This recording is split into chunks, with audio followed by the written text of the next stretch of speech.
चाय से शुरू हुई थी सरकार और गाय पे अटक गई और विकास की मौसी 10 साल में रास्ते में भटक गई। ये बोलते हैं कि गाय हमारी माता है, पर माँ की रक्षा करना इन्हें नहीं आता है। सर, इस देश के लोगों का यही है किस्सा कि जिसको जिताया वो राजा की तरह जाएगा और जिन्होंने जिताया वो फकीर की तरह। इसका मतलब यही है कि अगर समय चला गया तो साधना नहीं होगी, अगर भक्त रूठ गए तो आराधना नहीं होगी। और 3 से 303 से 240 के आंकड़े बोलते हैं कि इस बार जो आप चले गए तो दोबारा लौटने की संभावना नहीं होगी। 2014 में जो किसान मोदी है तो मुमकिन है सोच के और अच्छे दिन के ख्वाब देख के बीजेपी को वोट दे रहा था, आज 10 साल बाद वो बोलता है कि मोदी है तो नामुमकिन है। शायद अभी वो किसान है भी नहीं। तो इसीलिए मैं बोलना चाहती हूँ कि समय बड़ा महत्वपूर्ण होता है अध्यक्ष महोदय, और बड़ा बलवान। बंगाली में हम एक बात बोलते हैं कि समय गेले साधन होबे ना। को दें। आइटम नंबर 20 सुश्री सयोनी घोष। बोलो। ये पहली बार की माननीय सदस्य चुनाव जी हाँ, बहुत अच्छी है सर, सुनिए इनका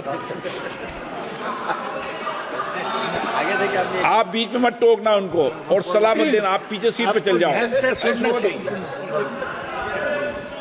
धन्यवाद अध्यक्ष महोदय, आपने मुझे बोलने का मौका दिया। मैं जादवपुर लोकसभा क्षेत्र से पहली बार चुनकर इस सदन में आई हूं और मैं धन्यवाद देना चाहती हूं मेरी लीडर ममता बनर्जी और अभिषेक बनर्जी का, और जादवपुर लोकसभा क्षेत्र के सारे वोटरों का जिन्होंने मुझे भारी बहुमत से जिताया और इस सदन में भेज के बीजेपी को एक पैगाम दिया कि पश्चिम बंगाल में माननीय सदन में इन नेताओं को धन्यवाद नहीं होता। आप और ये संदेश सर, ये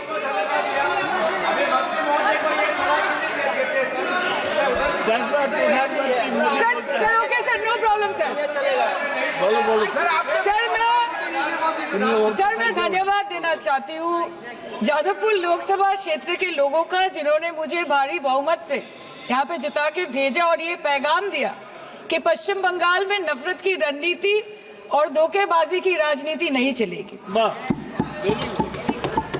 अध्यक्ष महोदय, मैं उम्मीद करूंगी कि आज आप मुझे पूरा बोलने का मौका दें, क्योंकि हाल ही में हुए नीति आयोग की जो मीटिंग हुई थी वहां पे हमारी माननीय मुख्यमंत्री, जो देश की एकमात्र महिला मुख्यमंत्री भी है, उनका माइक बीच राह में ऑफ कर दिया गया था। वो बंगाल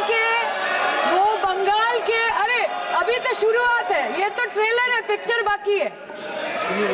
अध्यक्ष महोदय, मैं आपसे ये बोलना चाहती हूँ कि वो बंगाल के हक के लिए यहाँ पे सवाल उठाने आई थी, वो बंगाल के लोगों की बात रखने यहाँ पे आई थी, लेकिन उनका माइक ऑफ कर दिया गया। आपके माध्यम से मैं सदन में उपस्थित वहाँ जो बैठे हैं माननीय सदस्य, कोई भी नीति आयोग या कोई भी घटना को सर एक लाइन आपका डिलीट करेंगे सर, एक लाइन सर मैं यही बताना चाहती हूँ कि बंगाल के लोगों का गला घोटने का काम किया गया और उनकी आवाज को बंद करने का काम किया गया। आगे जाके बंगाल के लोग आपके पार्टी की माइक ऑफ कर देंगे, बस एक चुनाव बाकी, आप देख लीजिएगा। Sir, all India Trinamool Congress इस सदन और इस देश का 3rd लार्जेस्ट ऑपोजिशन पार्टी है और हम आपसे धन्यवाद हम आपको देते हैं कि आपने हमको रेलवे, स्वास्थ्य, शिक्षा और आज ये पशुपालन जैसे महत्वपूर्ण विषय पे चर्चा करने का मौका दिया।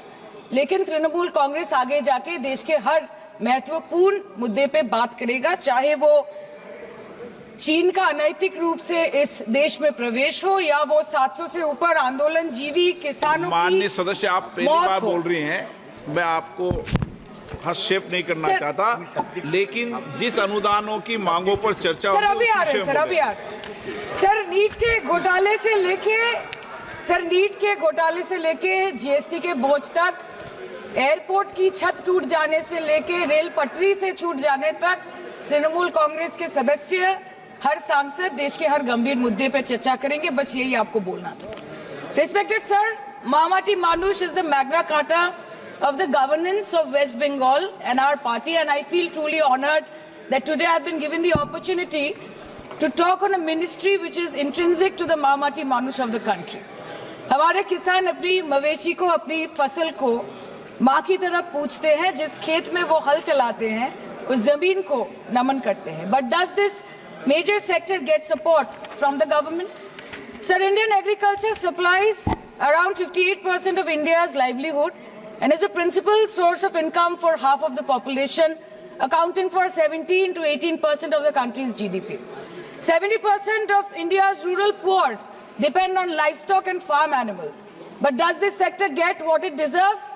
इसका जवाब अगर आप देश के किसान से पूछेंगे तो वो आपको यही बात बोलेंगे कि चाय से शुरू हुई थी सरकार और गाय पे अटक गई और विकास की मौसी 10 साल में रास्ते में भटक गई। Sir, exorbitantly high cost of cattle and poultry feed under the mismanagement of this sector by the current government and wholesale fodder inflation hovering between 25% to 28.6% in the last 2 to 3 years, it is a 9-year high. Sir, किसान खुद क्या खाएंगे? अपने परिवार के लोगों का खिलाएंगे? अपनी गाय भैंस भेड़ बकरी को क्या खिलाएंगे?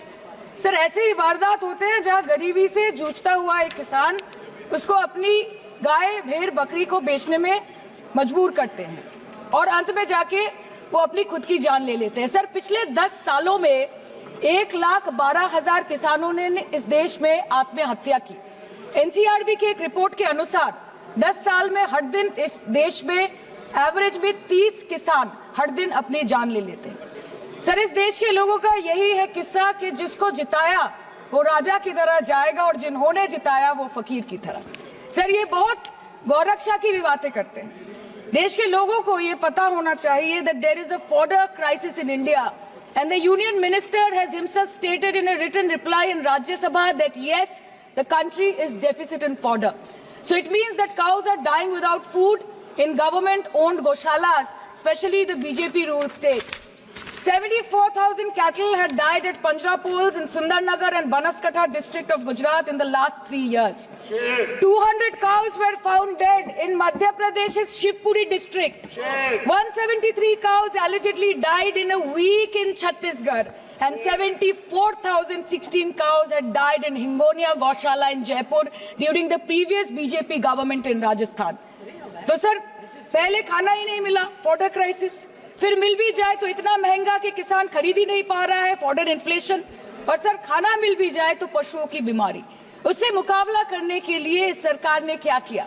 The Parliamentary Standing Committee on Agriculture, Animal Husbandry and Food Processing presented its report which stated that 32.7 lakh cattle were infected by the viral lumpy skin disease across several states and a whopping 2.4 lakh cattle died within months. ये बोलते हैं कि गाय हमारी माता है पर माँ की रक्षा करना इन्हें नहीं आता है। अध्यक्ष महोदय, हम सब जानते हैं कि इस मिनिस्ट्री के अंतर्गत डेयरी भी आता है और भारत इस पूरी दुनिया में दूध के उत्पादन में नंबर 1 है, contributing to almost 24.46% of global milk production. But since the government has not been able to bridge the gap between demand and supply, it has successfully turned the country from being the largest producer of milk to an importer of milk. In the last 10 years, due to the stagnation in milk production, the gains of white revolution has been systematically whitewashed. The dairy farmers are forced to throw buckets of milk on the highway protesting against meager remuneration for their produce. And the price of milk, on the other hand, has increased by a massive 55% in the past 10 years. It was rupees 36 per litre in 2014 and now rupees 56 per litre in 2024. When this government came to power, the first thing the milk producing companies regulated by it did was to increase the price of milk by rupees 2 per litre. This was their revenge on the people of India for not providing a majority to the BJP. आम आदमी के दूध, छाछ, लस्सी, दही, पनीर पर 5% की GST, cream, condensed milk, मक्खन, घी पर 12% की GST और अमीरों के हीरो पर सिर्फ 1.5% की GST। सरकार उनको रिलीफ नहीं देती है जो विदेश में जाके मिल्क शेक और लाते की चुस्कियां लगाते हैं। ये सरकार उनको रिलीफ नहीं देती जो आम आदमी 2 पैकेट दूध खरीदने से पहले 10 बार सोचता है। सर, बचपन से हम सुनते आए थे कि संडे हो या मंडे रोज खाओ अंडे। India rank 2nd in egg production in the world. और अंडे का फंडा यही है सर कि भारत के बच्चों की किस्मत में महीने में एक अंडा नहीं मिलता। मिड डे मील के चलते हफ्ते में अगर एक आध अंडा मिल भी रहा था तो कहीं धर्म के नाम पे तो कहीं महंगाई के चलते उसे बंद करने की मांग उठ रही है। Sir, more than 50% children under the age of 5 suffer from chronic malnutrition in the country, and roughly 17% children are underweight, and yet most BJP ruled states do not serve eggs in midday meal scheme. This is the example of Poshan Kal in India. Sir, अंत पे आते हैं मच्छी पे। आप लोगों को ज्यादा पसंद नहीं, पर हम क्या करें, हम तो माछे भाते बंगाली है, हमको तो बोलना ही पड़ेगा। And not to forget that 2.8 crore fisher folk are employed directly in catching fish in the country, and millions are employed in the value chain of selling fish and aquaculture. India stands third in the world in the terms of fish production, contributing to 8% of global fish production, and ranks second in aquaculture production. The PM talks about blue revolution, but this government has allocated only 0.045% funds out of the total budget for the flagship scheme, Pradhan Mantri Matsya Sampad Yojana. Even after this meager allocation, they did not utilize 39% of the funds, and in 23-24, they did not utilize 24% of the funds allocated. और sir, भले ही सरकार को मणिपुर शब्द से allergy हो, but the fact remains that 1.5 years of lack of governance in the state has led to endangering of the fish species in India's largest freshwater body in Manipur, the Loktak Lake. So the government has to generate employment opportunities, investment in areas such as exports, post-harvest processing, and import substitution. It has to deal with adversities like overfishing, depleting of fish stocks, pollution, disease outbreak, destruction of habitat, and climate change. So my own parliamentary constituency has assembly constituencies like Baruipur, Shonarpur, Bhangor, which are heavily dependent on these sectors for livelihood. Main crops grown are wheat, rice, vegetable, fruit, oilseed, pulses, cotton and jute, and animal husbandry is practiced mostly by women in the self-help groups in the South Chobbish Pargona. They rear a wide range of domestic animals, including cattle, poultry, goat, particularly the black Bengal goat and the Pekin duck. And I take extreme pride in saying that in the last 5 years of the TMC government, the CM Mamata Banerjee has allocated a massive amount of 76,680 crore to agriculture and its allied sectors for their development. The government of West Bengal has achieved remarkable success in implementation of state schemes, namely Bangla Dairy.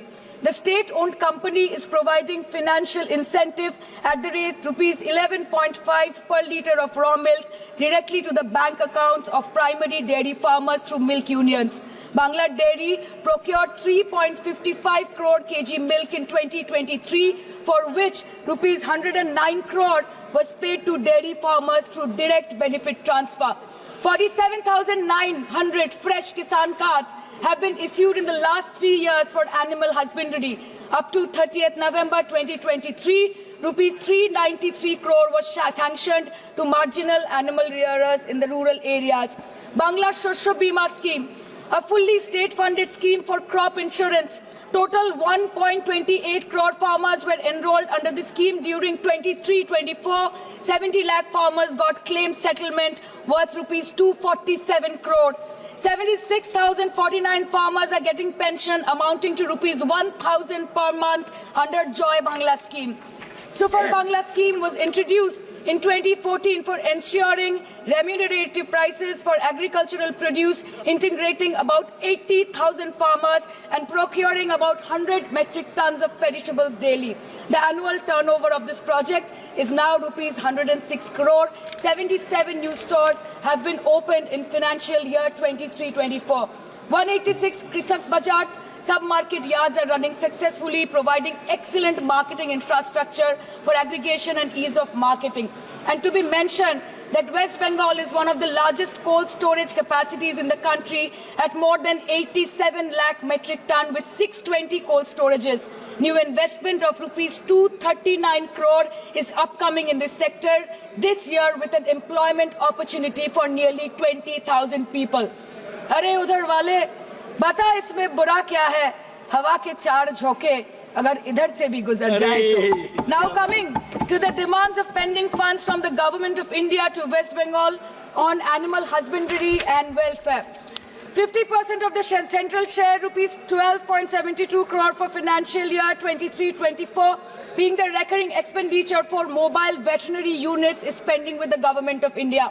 Government of West Bengal requested for sanctioning an additional 126 MVUs for 24-25. However, it was regretted, citing want of funds. The proposed central share of 49.93 crore for financial year 24-25 for assistance to states for control of animal disease has not yet been released by the Government of India. Despite repeated persuasion, Department of Animal Husbandry and Dairying has not released the central share of rupees 10 crore for financial year 24-25 for various ongoing national livestock mission schemes, including the project for the establishment of Buck Semen Station in Horinghata. ये तो बस इसी ministry से बकाया है बंगाल का। अभी दूसरी मिनिस्ट्री प्रक्रिया तो पता नहीं कहां पे जाके ये खत्म होने वाला है। मैडम, मैं बस ये कहना चाहती हूँ कि इस बीजेपी सरकार ने पिछले 10 सालों में इस देश के लिए क्या किया, उससे बड़ी तालिका बनेगी कि 10 साल में क्या क्या कर सकते थे पर किया नहीं। 2014 में जो किसान मोदी है तो मुमकिन है सोच के और अच्छे दिन के ख्वाब देख के बीजेपी को वोट दे रहा था, आज 10 साल बाद वो बोलता है कि मोदी है तो नामुमकिन है। शायद अभी वो किसान है भी नहीं। तो इसीलिए मैं बोलना चाहती हूँ कि समय बड़ा महत्वपूर्ण होता है अध्यक्ष महोदय और बड़ा बलवान। बंगाली में हम एक बात बोलते हैं कि समय गेले साधन होबे ना। इसका मतलब यही है कि अगर समय चला गया तो साधना नहीं होगी, अगर भक्त रूठ गए तो आराधना नहीं होगी। और 3 से 303 से 240 के आंकड़े बोलते हैं कि इस बार जो आप चले गए तो दोबारा लौटने की संभावना नहीं होगी। तो यही बोल के मैं अपनी बात खत्म करती हूँ। Thank you so much.